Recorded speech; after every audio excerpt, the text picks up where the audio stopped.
এই ঝুরঝুরে লাল পোলাও, একদম ঝুরঝুরে লাল পোলাওটা কীভাবে তৈরি করলাম বন্ধুরা, সবাইকে ওয়েলকাম, সুস্বাগতম।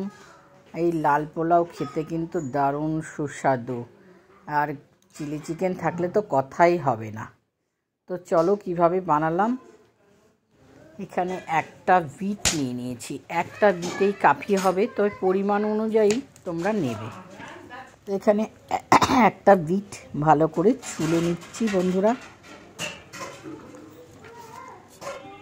ছুলে নিয়ে ভালো করে ধুয়ে এটাকে গ্রেট করে নিব। কে কোথা থেকে দেখছো বন্ধুরা সবাই? গ্রেট করা হয়ে গেল। আরে দেখো কালারটা খুব সুন্দর হবে, এই দিয়ে হবে পোলাও। সেটাকে হাত দিয়ে রস বের করে নেব। আর হচ্ছে এখানে গোবিন্দভোগ চাল আমার পরিমাণ মতো নিয়েছি, সেখানে জলে ভিজতে দিয়ে দিলাম। আর এদিকে চলে এলাম রান্নাঘরে, কড়াই বসিয়ে দিয়েছি ঘি।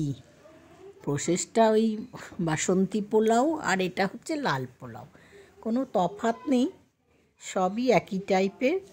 শুধু এখানে আমি তেজপাতা আর গোটা জিরে দিব, গরম মশলা ইউজ করব পরে। বন্ধুরা সবাইকে ওয়েলকাম। আর দুটো শুকনো লঙ্কা টুকরো করে দিয়ে দিলাম। দিয়ে এবার একটু মশলাটাকে ভেজে নিলাম।